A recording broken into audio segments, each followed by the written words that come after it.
I have seen the dark universe yawning, where the black planets roll without aim, where they roll in their horror unheeded, without knowledge or luster or name. Nemesis. Cautious investigators will hesitate to challenge the common belief that Robert Blake was killed by lightning, or by some profound nervous shock derived from an electrical discharge. It is true that the window he faced was unbroken, but nature has shown herself capable of many freakish performances. The expression on his face may easily have arisen from some obscure muscular source, unrelated to anything he saw, while the entries in his diary are clearly the result of a fantastic imagination, aroused by certain local superstitions and by certain old matters he had uncovered. As for the anomalous conditions at the deserted church of Federal Hill, the shrewd analyst is not slow in attributing them to some charlatanry, conscious or unconscious, with at least some of which Blake was secretly connected. For after all, the victim was a writer and painter wholly devoted to the field of myth, dream, terror, and superstition, and avid in his quest for scenes and effects of a bizarre, spectral sort. His earlier stay in the city, a visit to a strange old man as deeply given to occult and forbidden lore as he, had ended amidst death and flame, and it must have been some morbid instinct which drew him back from his home in Milwaukee. He may have known of the old stories, despite his statements to the contrary in the diary, and his death may have nipped in the bud some stupendous hoax destined to have a literary reflection. Among those, however, who have examined and correlated all this evidence, there remain several who cling to less rational and commonplace theories. They are inclined to take much of Blake's diary at its face value, and point significantly to certain facts such as the undoubted genuineness of the old church record, the verified existence of the disliked and unorthodox Starry Wisdom sect prior to 1877, the recorded disappearance of an inquisitive reporter named Edwin M. Lillibridge in 1893, and, above all, the look of monstrous, transfiguring fear on the face of the young writer when he died. It was one of these believers who, moved to fanatical extremes, threw into the bay the curiously angled stone and its strangely adorned metal box found in the old church steeple. The black, windowless steeple, and not the tower where Blake's diary said those things originally were. Though widely censured both officially and unofficially, this man, a reputable physician with a taste for odd folklore, averred that he had rid the earth of something too dangerous to rest upon it. Between these two schools of opinion, the reader must judge for himself. The papers have given the tangible details from a skeptical angle, leaving for others the drawing of the picture as Robert Blake saw it, or thought he saw it, or pretended to see it. Now, studying the diary closely, dispassionately, and at leisure, let us summarize the dark chain of events from the expressed point of view of their chief actor. Young Blake returned to Providence in the winter of 1934-1935, taking the upper floor of a venerable dwelling in a grassy court off College Street, on the crest of the great eastward hill near the Brown University campus and behind the marble John Hay Library.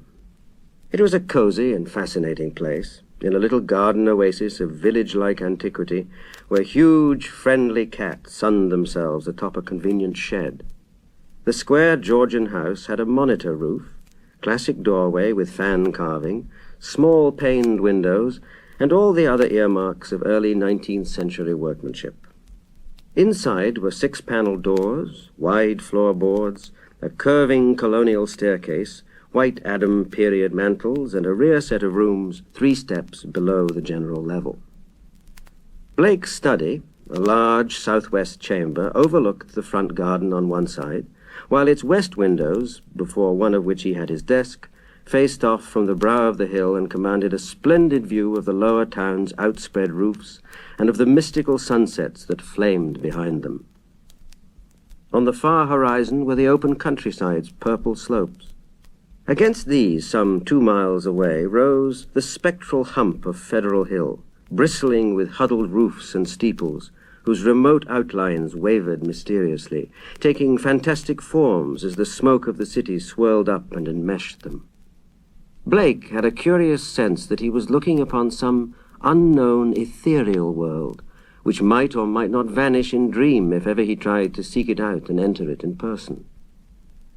Having sent home for most of his books, Blake bought some antique furniture suitable to his quarters and settled down to write and paint, living alone and attending to the simple housework himself.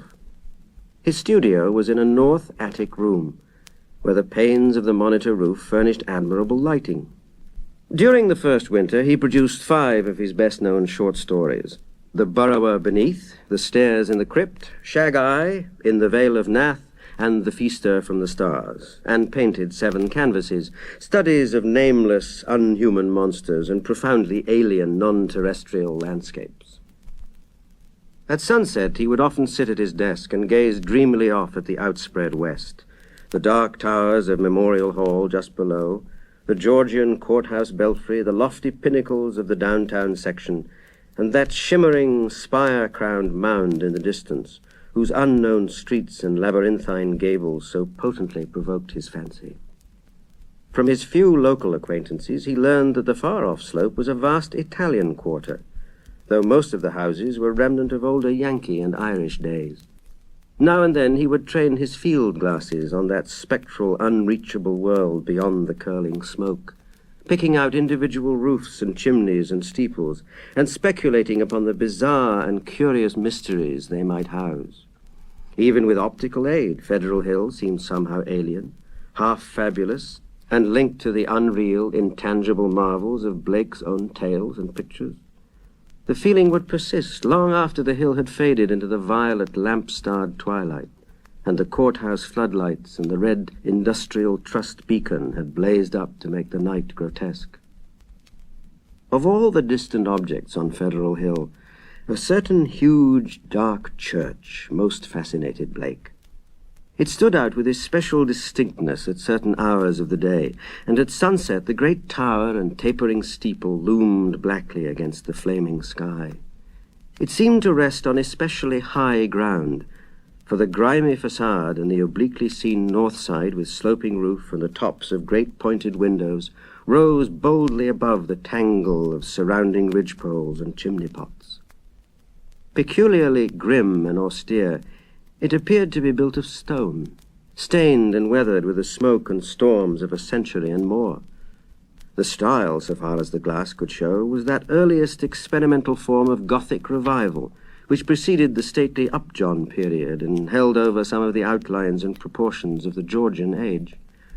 Perhaps it was reared around 1810 or 1815. As months passed, Blake watched the far-off, forbidding structure with an oddly mounting interest. Since the vast windows were never lighted, he knew that it must be vacant. The longer he watched, the more his imagination worked, till at length he began to fancy curious things. He believed that a vague, singular aura of desolation hovered over the place, so that even the pigeons and swallows shunned its smoky eaves. Around other towers and belfries his glass would reveal great flocks of birds, but here they never rested. At least that is what he thought and set down in his diary. He pointed the place out to several friends, but none of them had even been on Federal Hill or possessed the faintest notion of what the church was or had been. In the spring, a deep restlessness gripped Blake. He had begun his long-planned novel, based on a supposed survival of the witch cult in Maine, but was strangely unable to make progress with it.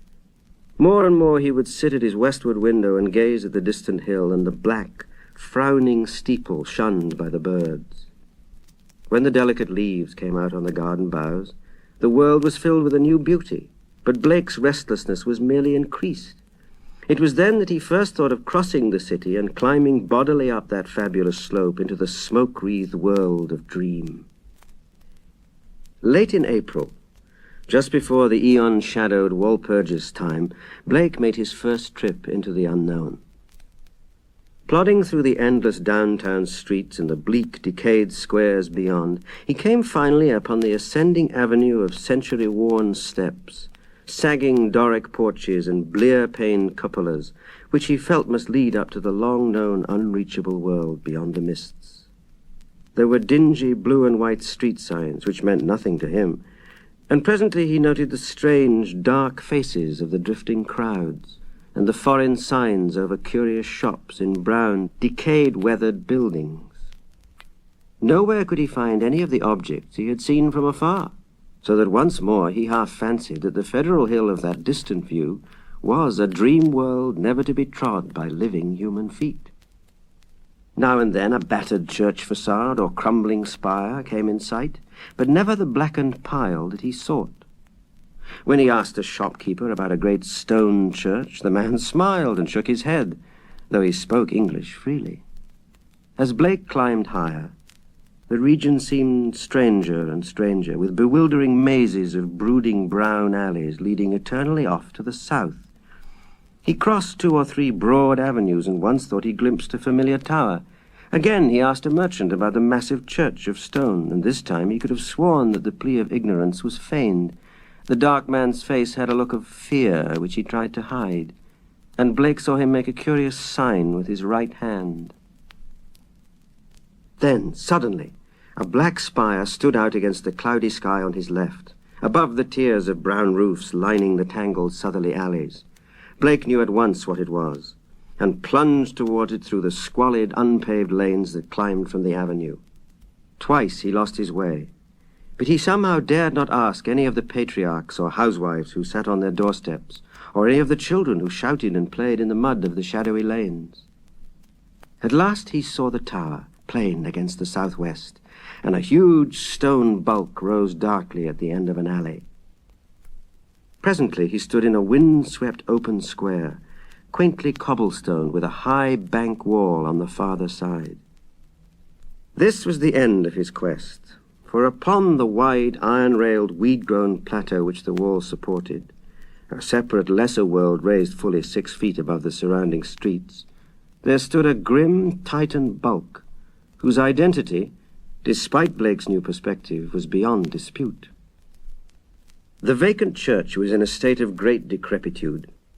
Some of the high stone buttresses had fallen, and several delicate finials lay half lost among the brown, neglected weeds and grasses.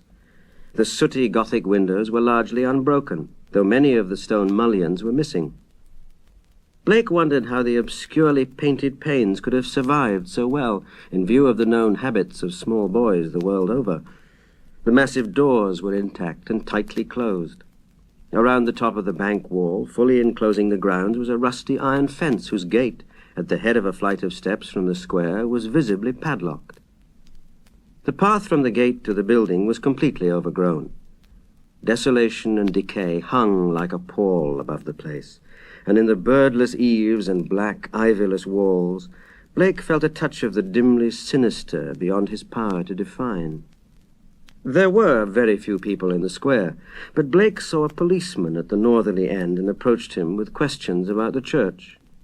He was a great, wholesome Irishman, and it seemed odd that he would do little more than make the sign of the cross and mutter that people never spoke of that building.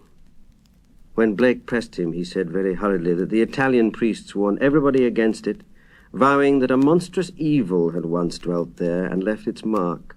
He himself had heard dark whispers of it from his father, who recalled certain sounds and rumors from his boyhood. There had been a bad sect there in the old days, an outlaw sect that called up awful things from some unknown gulf of night. It had taken a good priest to exorcise what had come, though there did be those who said that merely the light could do it. If Father O'Malley were alive, there would be many the things he could tell. But now there was nothing to do but let it alone. It hurt nobody now, and those that owned it were dead or far away. They had run away like rats after the threatening talk in 77, when people began to mind the way folks vanished now and then in the neighborhood. Some day the city would step in and take the property for lack of heirs, but little good would come of anybody's touching it. Better it be left alone for the years to topple, lest things be stirred that ought to rest forever in their black abyss. After the policeman had gone, Blake stood staring at the sullen, steepled pile. It excited him to find that the structure seemed as sinister to others as to him, and he wondered What grain of truth might lie behind the old tales the bluecoat had repeated? Probably they were mere legends evoked by the evil look of the place. But even so, they were like a strange coming to life of his own story. The afternoon sun came out from behind dispersing clouds, but seemed unable to light up the stained, sooty walls of the old temple that towered on its high plateau.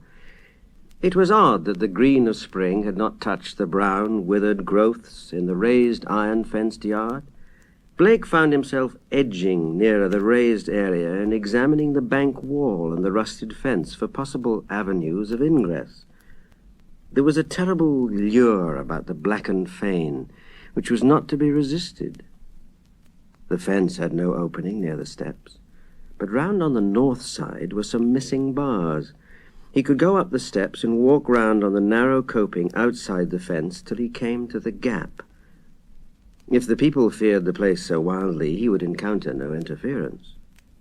He was on the embankment and almost inside the fence before anyone noticed him. Then, looking down, he saw the few people in the square edging away and making the same sign with their right hands that the shopkeeper in the avenue had made. Several windows were slammed down, and a fat woman darted into the street and pulled some small children inside a rickety, unpainted house. The gap in the fence was very easy to pass through, and before long Blake found himself wading amidst the rotting, tangled growths of the deserted yard. Here and there the worn stump of a headstone told him that there had once been burials in this field, but that, he saw, must have been very long ago. The sheer bulk of the church was oppressive now that he was close to it, but he conquered his mood and approached to try the 3 great doors in the facade. All was securely locked, so he began a circuit of the Cyclopean building in quest of some minor and more penetrable opening. Even then he could not be sure that he wished to enter that haunt of desertion and shadow. Yet the pull of its strangeness dragged him on automatically. A yawning and unprotected cellar window in the rear furnished the needed aperture. Peering in, Blake saw a subterrene gulf of cobwebs and dust faintly lit by the western sun's filtered rays. Debris, old barrels and ruined boxes and furniture of numerous sorts met his eye, though over everything lay a shroud of dust which softened all sharp outlines. The rusted remains of a hot-air furnace showed that the building had been used and kept in shape as late as mid-Victorian times. Acting almost without conscious initiative, Blake crawled through the window and let himself down to the dust-carpeted and debris-strewn concrete floor. The vaulted cellar was a vast one, without partitions, and in a corner far to the right, amid dense shadows, he saw a black archway, evidently leading upstairs. He felt a peculiar sense of oppression at being actually within the great spectral building, but kept it in check as he cautiously scouted about, finding a still intact barrel amid the dust and rolling it over to the open window to provide for his exit. Then, bracing himself, he crossed the wide, cobweb-festooned space toward the arch. Half choked with the omnipresent dust and covered with ghostly gossamer fibers, he reached and began to climb the worn stone steps which rose into the darkness. He had no light, but groped carefully with his hands. After a sharp turn, he felt a closed door ahead, and a little fumbling revealed its ancient latch. It opened inward, and beyond it he saw a dimly illumined corridor, lined with worm-eaten paneling. Once on the ground floor, Blake began exploring in a rapid fashion. All the inner doors were unlocked, so that he freely passed from room to room. The colossal nave was an almost eldritch place, with its drifts and mountains of dust over box pews, altar, hourglass pulpit, and sounding board, and its titanic ropes of cobweb stretching among the pointed arches of the gallery and entwining the clustered Gothic columns.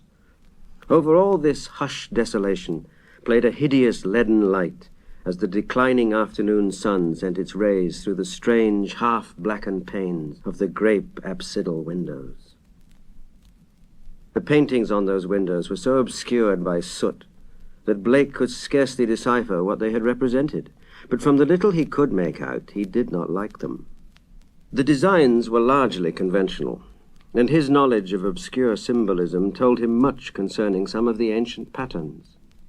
The few saints depicted bore expressions distinctly open to criticism, while one of the windows seemed to show merely a dark space with spirals of curious luminosity scattered about in it.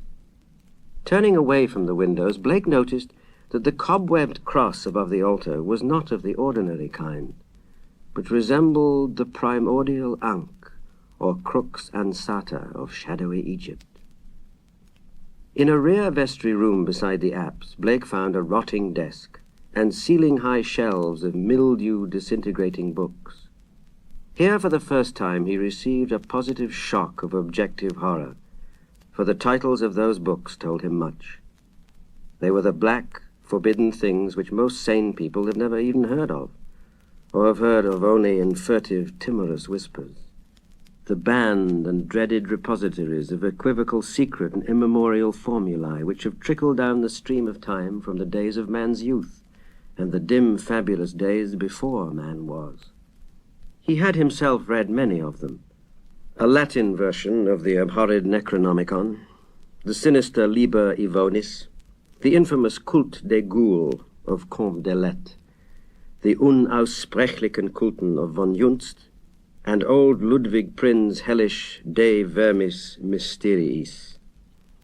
But there were others he had known merely by reputation, or not at all. The narcotic manuscripts, the Book of Zayan, and a crumbling volume in wholly unidentifiable characters, yet with certain symbols and diagrams shudderingly recognizable to the occult student. Clearly, the lingering local rumors had not lied. This place had once been the seat of an evil older than mankind and wider than the known universe. In the ruined desk was a small, leather-bound record book filled with entries in some odd cryptographic medium. The manuscript writing consisted of the common traditional symbols used today in astronomy and anciently in alchemy, astrology, and other dubious arts, the devices of the sun, moon, planets, aspects, and zodiacal signs, here massed in solid pages of text, with divisions and paragraphings suggesting that each symbol answered to some alphabetical letter. In the hope of later solving the cryptogram, Blake bore off this volume in his coat pocket. Many of the great tomes on the shelves fascinated him unutterably, and he felt tempted to borrow them at some later time. He wondered how they could have remained undisturbed so long. Was he the first to conquer the clutching, pervasive fear which had for nearly 60 years protected this deserted place from visitors? Having now thoroughly explored the ground floor, Blake ploughed again through the dust of the spectral nave to the front vestibule, where he had seen a door and staircase presumably leading up to the blackened tower and steeple, objects so long familiar to him at a distance. The ascent was a choking experience, for dust lay thick while the spiders had done their worst in this constricted place. The staircase was a spiral with high, narrow wooden treads, and now and then Blake passed a clouded window looking dizzily out over the city. Though he had seen no ropes below, he expected to find a bell or peal of bells in the tower, whose narrow, louver-boarded lancet windows his field glass had studied so often. Here he was doomed to disappointment, for when he attained the top of the stairs, he found the tower chamber vacant of chimes and clearly devoted to vastly different purposes. The room, about 15 feet square, was faintly lighted by 4 lancet windows, one on each side, which were glazed within their screening of decayed louver boards. These had been further fitted with tight, opaque screens, but the latter were now largely rotted away. In the center of the dust-laden floor rose a curiously angled stone pillar, some 4 feet in height and 2 in average diameter, covered on each side with bizarre, crudely incised and wholly unrecognizable hieroglyphs. On this pillar rested a metal box of peculiarly asymmetrical form, its hinged lid thrown back and its interior holding what looked beneath the decade-deep dust to be an egg-shaped or irregularly spherical object some 4 inches through. Around the pillar in a rough circle were 7 high-backed Gothic chairs, still largely intact, while behind them, ranging along the dark-panelled walls, were 7 colossal images of crumbling black-painted plaster, resembling more than anything else the cryptic carven megaliths of mysterious Easter Island. In one corner of the cobweb chamber, a ladder was built into the wall, leading up to the closed trap of the windowless steeple above. As Blake grew accustomed to the feeble light, he noticed odd bas-reliefs on the strange open box of yellowish metal. Approaching, he tried to clear the dust away with his hands and handkerchief, and saw that the figurines were of a monstrous and utterly alien kind, depicting entities which, though seemingly alive, resembled no known life form ever evolved on this planet. The 4-inch seeming sphere turned out to be a nearly black, red striated polyhedron with many irregular flat surfaces, either a very remarkable crystal of some sort or an artificial object of carved and highly polished mineral matter. It did not touch the bottom of the box, but was held suspended by means of a metal band around its center, with 7 queerly designed supports extending horizontally to the angles of the box's inner wall near the top. This stone, once exposed, exerted upon Blake an almost alarming fascination. He could scarcely tear his eyes from it, and as he looked at its glistening surfaces, he almost fancied it was transparent, with half-formed worlds of wonder within. Into his mind floated pictures of alien orbs with great stone towers, and other orbs with Titan mountains and no mark of life, and still remoter spaces where only a stirring in vague blacknesses told of the presence of consciousness and will. When he did look away, it was to notice a somewhat singular mound of dust in the far corner near the ladder to the steeple. Just why it took his attention he could not tell, but something in its contours carried a message to his unconscious mind. Ploughing toward it and brushing aside the hanging cobwebs as he went, he began to discern something grim about it. Hand and handkerchief soon revealed the truth, and Blake gasped with a baffling mixture of emotions. It was a human skeleton, and it must have been there for a very long time. The clothing was in shreds, but some buttons and fragments of cloth bespoke a man's grey suit. There were other bits of evidence: shoes, metal clasps, huge buttons for round cuffs, a stick pin of bygone pattern, a reporter's badge with the name of the old Providence telegram, and a crumbling leather pocketbook. Blake examined the latter with care, finding within it several bills of antiquated issue, a celluloid advertising calendar for 1893, some cards with the name Edwin M. Lillibridge, and a paper covered with penciled memoranda. This paper held much of a puzzling nature, and Blake read it carefully at the dim westward window. Its disjointed text included such phrases as the following: Professor Enoch Bowen, home from Egypt, May 1844, buys old Free Will Church in July. His archaeological work and studies in occult well known. Dr. Drown of Fourth Baptist warns against starry wisdom in sermon, December the 29th, 1844. Congregation 97 by end of 1845. 1846, 3 disappearances. First mention of shining trapezohedron. 7 disappearances, 1848. Stories of blood sacrifices begin. Investigation 1853 comes to nothing. Stories of sounds. Father O'Malley tells of devil worship with box found in great Egyptian ruins. Says they call up something that can't exist in light. Flees a little light and banished by strong light. Then has to be summoned again. Probably got this from deathbed confession of Francis X. Feeney, who had joined Starry Wisdom in 1849. These people say the shining trapezohedron shows them heaven and other worlds, and that the haunter of the dark tells them secrets in some way. Story of Orrin B. Eddy, 1857. They call it up by gazing at the crystal and have a secret language of their own. 200 or more in congregation, 1863, exclusive of men at front. Irish boys mob church in 1869 after Patrick Regan's disappearance. Veiled article in J, March 14th, 1872, but people don't talk about it.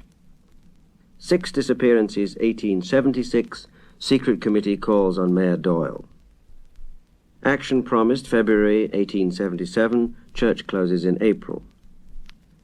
Gang, Federal Hill boys, threaten Dr. Anonymous and vestrymen in May. 181 persons leave city before end of 1877, mention no names. Ghost stories begin around 1880, try to ascertain truth of report that no human being has entered church since 1877. Ask Lanigan for photograph of place taken 1851. Restoring the paper to the pocketbook and placing the latter in his coat, Blake turned to look down at the skeleton in the dust. The implications of the notes were clear, and there could be no doubt that this man had come to the deserted edifice 42 years before in quest of a newspaper sensation which no one else had been bold enough to attempt. Perhaps no one else had known of his plan. Who could tell? But he never returned to his paper. Had some bravely suppressed fear risen to overcome him and bring on sudden heart failure? Blake stooped over the gleaming bones and noted their peculiar state. Some of them were badly scattered, and a few seemed oddly dissolved at the ends. Others were strangely yellowed with vague suggestions of charring. This charring extended to some of the fragments of clothing.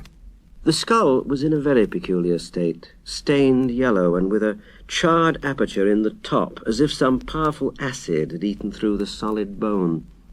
What had happened to the skeleton during its 4 decades of silent entombment, here Blake could not imagine. Before he realized it, he was looking at the stone again and letting its curious influence call up a nebulous pageantry in his mind. He saw processions of robed, hooded figures whose outlines were not human, and looked on endless leagues of desert lined with carved, sky-reaching monoliths. He saw towers and walls in nighted depths under the sea, and vortices of space where wisps of black mist floated before thin shimmerings of cold purple haze.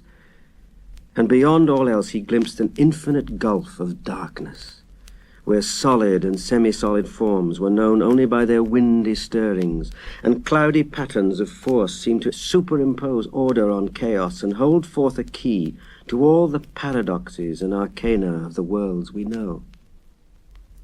Then all at once the spell was broken by an access of gnawing, indeterminate panic fear.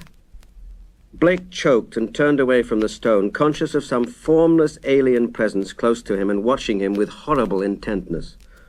He felt entangled with something which was not in the stone, but which had looked through it at him, something which would ceaselessly follow him with a cognition that was not physical sight. Plainly the place was getting on his nerves, as well it might in view of his gruesome find.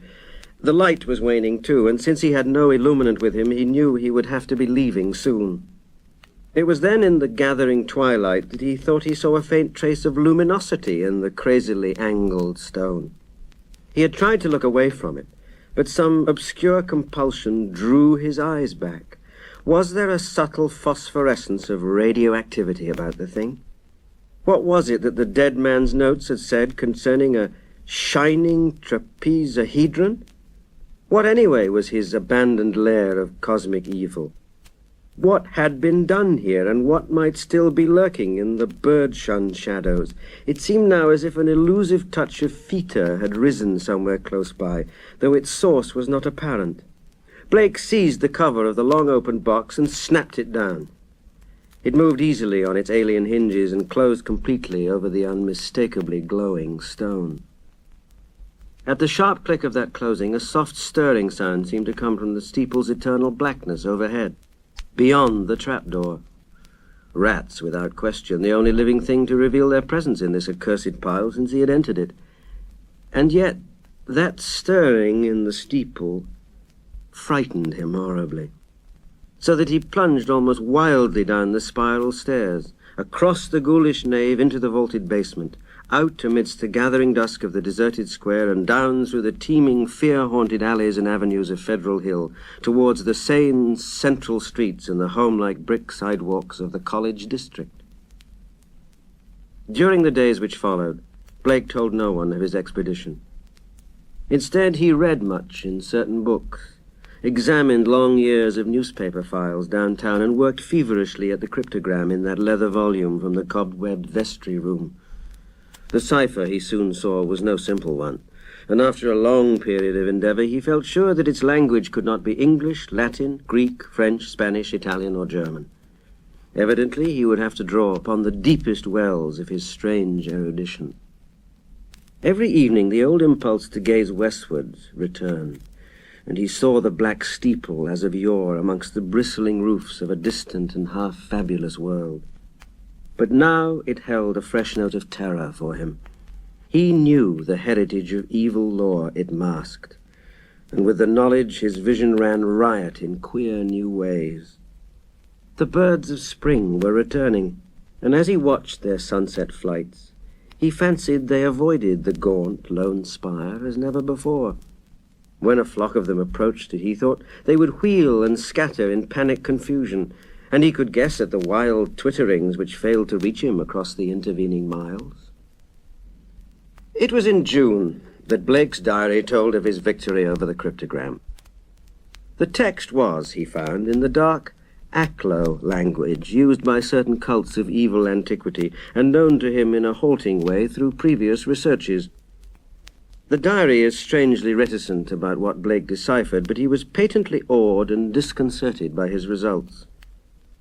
There are references to a haunter of the dark, awaked by gazing into the shining trapezahedron, and insane conjectures about the black gulfs of chaos from which it was called. The being is spoken of as holding all knowledge and demanding monstrous sacrifices. Some of Blake's entries show fear lest the thing, which he seemed to regard as summoned, stalk abroad, though he adds that the streetlights form a bulwark which cannot be crossed. Of the shining trapezahedron he speaks often, calling it a window on all time and space, and tracing its history from the days it was fashioned on dark Yuggoth, before ever the old ones brought it to earth. It was treasured and placed in its curious box by the crinoid things of Antarctica, salvaged from their ruins by the serpent men of Volusia, and peered at eons later in Lemuria by the first human beings. It crossed strange lands and stranger seas, and sank with Atlantis before a Minoan fisher meshed it in his net and sold it to swarthy merchants from nighted Kem.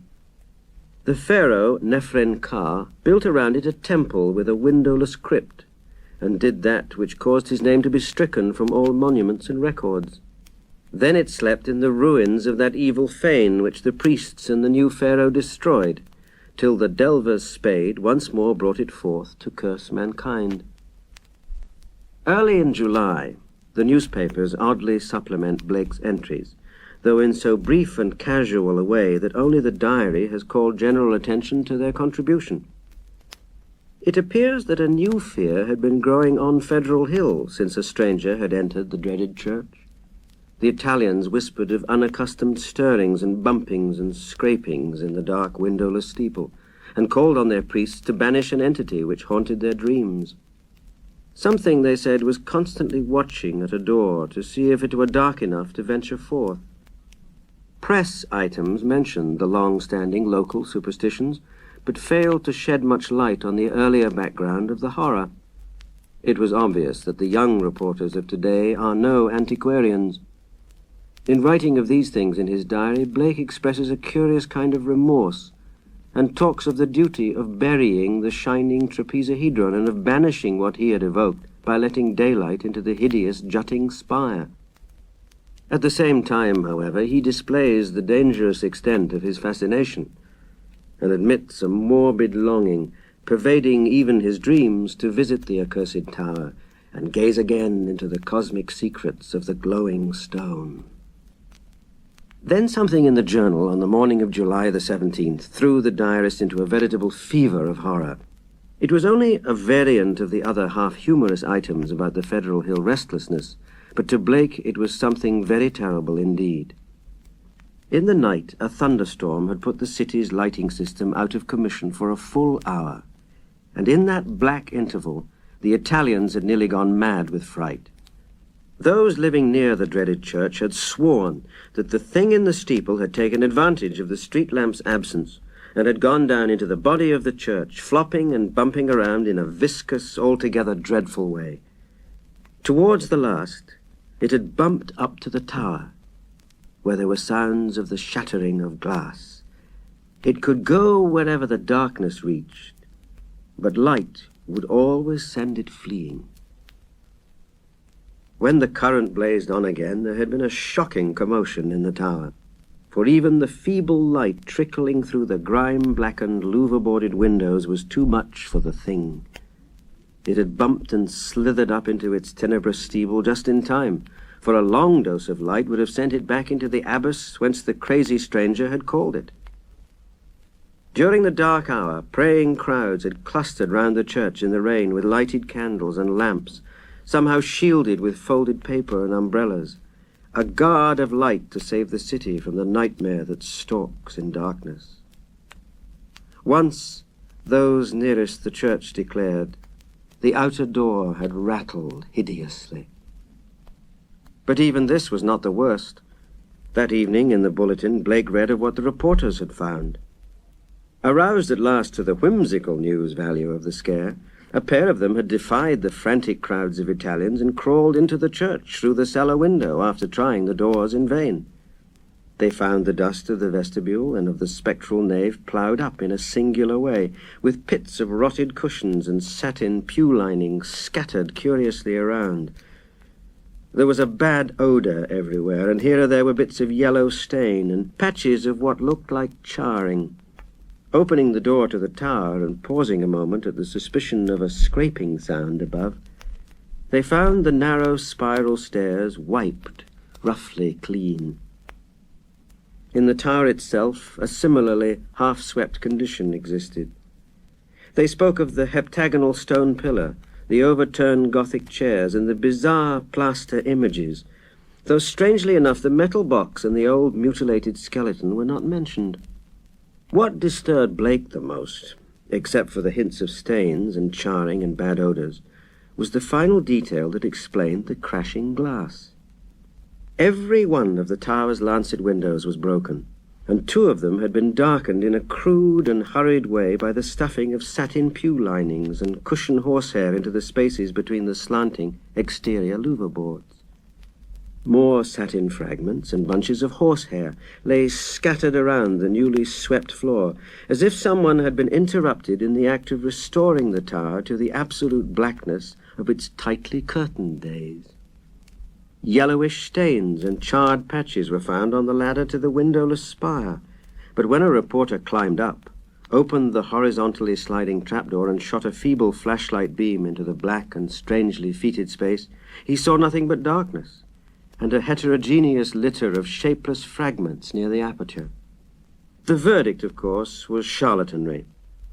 Somebody had played a joke on the superstitious hill-dwellers, or else some fanatic had striven to bolster up their fears for their own supposed good. Or perhaps some of the younger and more sophisticated dwellers had staged an elaborate hoax on the outside world.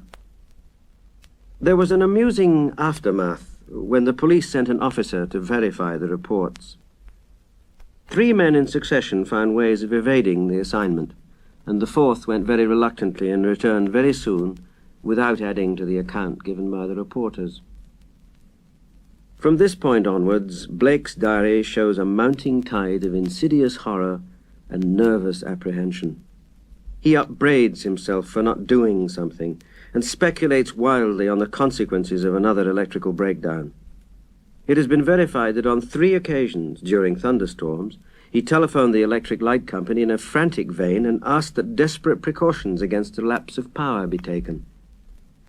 Now and then his entries showed concern over the failure of the reporters to find the metal box and stone, and the strangely marred old skeleton when they explored the shadowy tower room. He assumed that these things had been removed. Whither, and by whom or what, he could only guess. But his worst fears concerned himself, and the kind of unholy rapport he felt to exist between his mind and that lurking horror in the distant steeple, that monstrous thing of night which his rashness had called out of the ultimate black spaces. He seemed to feel a constant tugging at his will, and callers of that period remember how he would sit abstractedly at his desk and stare out of the west window at that far-off spire-bristling mound beyond the swirling smoke of the city. His entries dwell monotonously on certain terrible dreams and of a strengthening of the unholy rapport in his sleep. There is mention of a night when he awakened to find himself fully dressed, outdoors, and headed automatically down College Hill towards the west. Again and again he dwells on the fact that the thing in the steeple knows where to find him. The week following July the 30th is recalled as the time of Blake's partial breakdown. He did not dress and ordered all his food by telephone. Visitors remarked the cords he kept near his bed, and he said that sleepwalking had forced him to bind his ankles every night with knots which would probably hold or else waken him with the labor of untying. In his diary, he told of the hideous experience which had brought the collapse. After retiring on the night of the 30th, he had suddenly found himself groping about in an almost black space. All he could see were short, faint, horizontal streaks of bluish light, but he could smell an overpowering foetor and hear a curious jumble of soft, furtive sounds above him. Whenever he moved, he stumbled over something, and at each noise there would come a sort of answering sound from above, a vague stirring, mixed with the cautious sliding of wood on wood.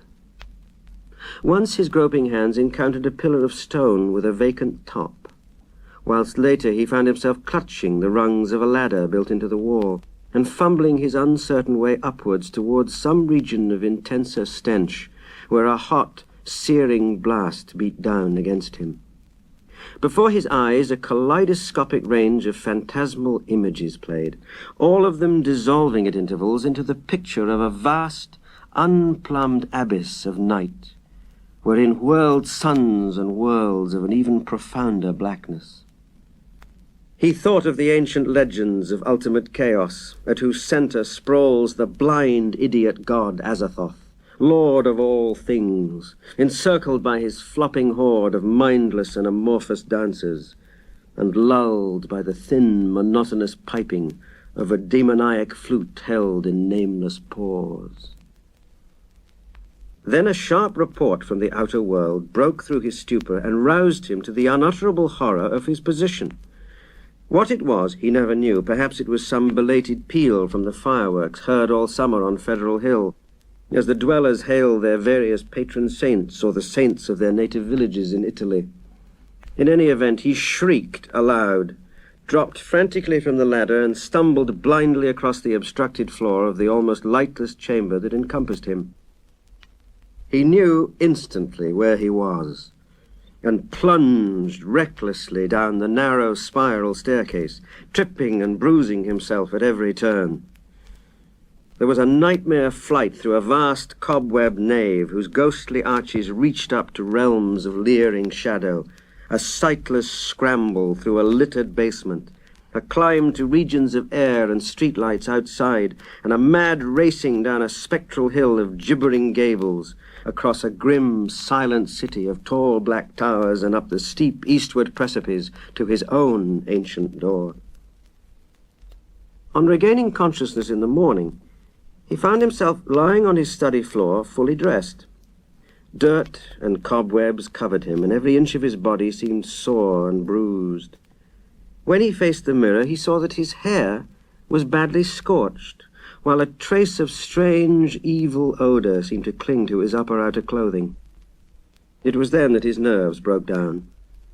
Thereafter, lounging exhaustedly about in a dressing gown, he did little but stare from his west window, shiver at the threat of thunder, and make wild entries in his diary. The great storm broke just before midnight on August the 8th. Lightning struck repeatedly in all parts of the city, and 2 remarkable fireballs were reported. The rain was torrential, while a constant fusillade of thunder brought sleeplessness to thousands. Blake was utterly frantic in his fear for the lighting system and tried to telephone the company around 1 a.m., though by that time service had been temporarily cut off in the interests of safety. He recorded everything in his diary, the large, nervous, and often undecipherable hieroglyphs telling their own story of growing frenzy and despair, and of entries scrawled blindly in the dark.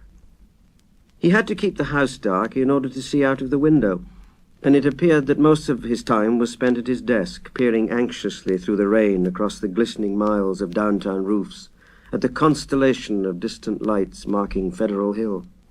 Now and then he would fumblingly make an entry in his diary so that detached phrases such as, "The lights must not go," "It knows where I am," "I must destroy it," and "It is calling me, but perhaps it means no injury this time," are found scattered down 2 of the pages. Then the lights went out all over the city. It happened at 2:12 a.m., according to powerhouse records, but Blake's diary gives no indication of the time. The entry is merely, "Lights out, God help me." On Federal Hill there were watchers as anxious as he, and rain-soaked knots of men paraded the square and alleys around the evil church, with umbrella-shaded candles, electric flashlights, oil lanterns, crucifixes, and obscure charms of the many sorts common to southern Italy. They blessed each flash of lightning, and made cryptical signs of fear with their right hands when a turn in the storm caused the flashes to lessen and finally to cease altogether. A rising wind blew out most of the candles, so that the scene grew threateningly dark. Someone roused Father Meluzzo of Spirito Santo Church, and he hastened to the dismal square to pronounce whatever helpful syllables he could. Of the restless and curious sounds in the blackened tower, there could be no doubt whatever. For what happened at 2:35, we have the testimony of the priest, a young, intelligent, and well-educated person, of Patrolman William J. Monaghan of the Central Station, an officer of the highest reliability who had paused at that part of his beat to inspect the crowd, and of most of the 78 men who had gathered round the church's high bank wall, especially those in the square where the eastward facade was visible. Of course, there was nothing which can be proved as being outside the order of nature. The possible causes of such an event are many. No one can speak with certainty of the obscure chemical processes arising in a vast, ancient, ill-aired and long-deserted building of heterogeneous contents. Mephitic vapors, spontaneous combustion, pressure of gases born of long decay, any one of numberless phenomena might be responsible. And then, of course, the factor of conscious charlatanry can by no means be excluded. The thing was really quite simple in itself, and covered less than 3 minutes of actual time. Father Meluzzo, always a precise man, looked at his watch repeatedly. It started with a definite swelling of the dull, fumbling sounds inside the black tower. There had for some time been a vague exhalation of strange, evil odors from the church, and this had now become emphatic and offensive. Then at last there was a sound of splintering wood, and a large, heavy object crashed down in the yard beneath the frowning easterly facade. The tower was invisible now that the candles would not burn, but as the object neared the ground, the people knew that it was the smoke-grimed louver boarding of that tower's east window. Immediately afterwards, an utterly unbearable foetor welled forth from the unseen heights, choking and sickening the trembling watchers, and almost prostrating those in the square. At the same time, the air trembled with a vibration as of flapping wings, and a sudden east-blowing wind, more violent than any previous blast, snatched off the hats and wrenched the dripping umbrellas of the crowd. Nothing definite could be seen in the candleless night, though some upward-looking spectators thought they glimpsed a great spreading blur of denser blackness against the sky, something like a formless cloud of smoke that shot with meteor-like speed towards the east. That was all. The watchers were half numbed with fright, awe, and discomfort, and scarcely knew what to do or whether to do anything at all. Not knowing what had happened, they did not relax their vigil, and a moment later they sent up a prayer as a sharp flash of belated lightning, followed by an ear-splitting crash of sound, rent the flooded heavens. Half an hour later the rain stopped, and in 15 minutes more the street lights sprang on again, sending the weary, bedraggled watchers relievedly back to their homes. The next day's papers gave these matters minor mention in connection with the general storm reports. It seems that the great lightning flash and deafening explosion which followed the Federal Hill occurrence were even more tremendous farther east, where a burst of the singular fetor was likewise noticed. The phenomenon was most marked over College Hill, where the crash awaked all the sleeping inhabitants and led to a bewildered round of speculations. Of those who were already awake, only a few saw the anomalous blaze of light near the top of the hill, or noticed the inexplicable upward rush of air which almost stripped the leaves from the trees and blasted the plants in the gardens. It was agreed that the lone sudden lightning bolt must have struck somewhere in this neighborhood, though no trace of its striking could afterwards be found. A youth in the Tau Omega fraternity house thought that he saw a grotesque and hideous mass of smoke in the air, just as the preliminary flash burst, but his observation has not been verified. All of the few observers, however, agree as to the violent gust from the west and the flood of intolerable stench which preceded the belated stroke, whilst evidence concerning the momentary burned odor after the stroke is equally general. These points were discussed very carefully because of their probable connection with the death of Robert Blake. Students in the Psi Delta house, whose upper rear windows looked into Blake's study, noticed the blurred white face at the westward window on the morning of the 9th, and wondered what was wrong with the expression. When they saw the same face in the same position that evening, they felt worried, and watched for the lights to come up in his apartment. Later they rang the bell of the darkened flat, and finally had a policeman force the door. The rigid body sat bolt upright at the desk by the window, and when the intruders saw the glassy, bulging eyes and the marks of stark, convulsive fright on the twisted features, they turned away in sickened dismay. Shortly afterwards, the coroner's physician made an examination, and despite the unbroken window, reported electrical shock, or nervous tension induced by electrical discharge as the cause of death. The hideous expression he ignored altogether, deeming it a not improbable result of the profound shock as experienced by a person of such abnormal imagination and unbalanced emotions. He deduced these latter qualities from the books, paintings, and manuscripts he found in the apartment, and from the blindly scrawled entries in the diary on the desk. Blake had prolonged his frenzied jottings to the last, and the broken-pointed pencil was found clutched in his spasmodically contracted right hand. The entries after the failure of the lights were highly disjointed and legible only in part. From them, certain investigators have drawn conclusions differing greatly from the materialistic official verdict, but such speculations have little chance for belief among the conservative. The case of these imaginative theorists has not been helped by the action of superstitious Dr. Dexter, who threw the curious box and angled stone, an object certainly self-luminous as seen in the black windowless steeple where it was found, into the deepest channel of Narragansett Bay. Excessive imagination and neurotic unbalance on Blake's part, aggravated by knowledge of the evil bygone cult whose startling traces he had uncovered, formed the dominant interpretation given those final frenzied jottings. These are the entries, or all that can be made of them. Lights still out. Must be 5 minutes now. Everything depends on lightning. Yadith grant it will keep up. Some influence seems beating through it. Rain and thunder and wind deafen. The thing is taking hold of my mind. Trouble with memory. I see things I never knew before. Other worlds and other galaxies. Dark. The lightning seems dark, and the darkness seems light. It cannot be the real hill and church that I see in the pitch darkness. Must be retinal impressions left by flashes. Heaven grant the Italians are out with their candles if the lightning stops.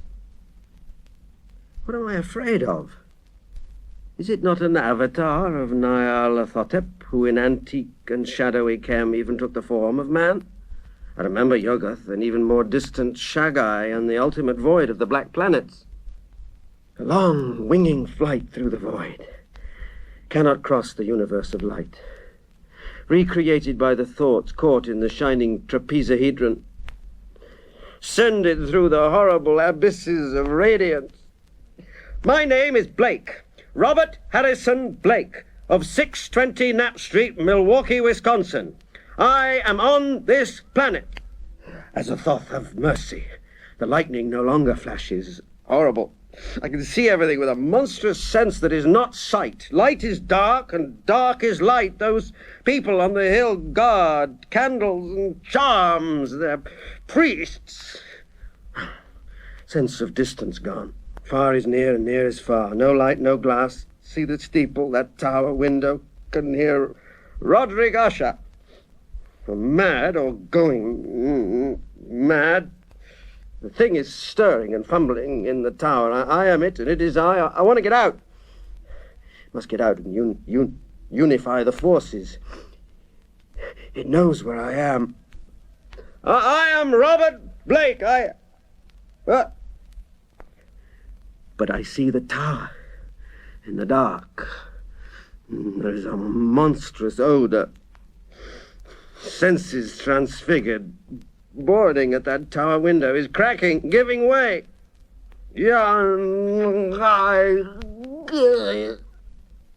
I see it coming here. Hellwind, Titan blur, black wings, Yog-Sothoth save me. The three-lobed burning eye.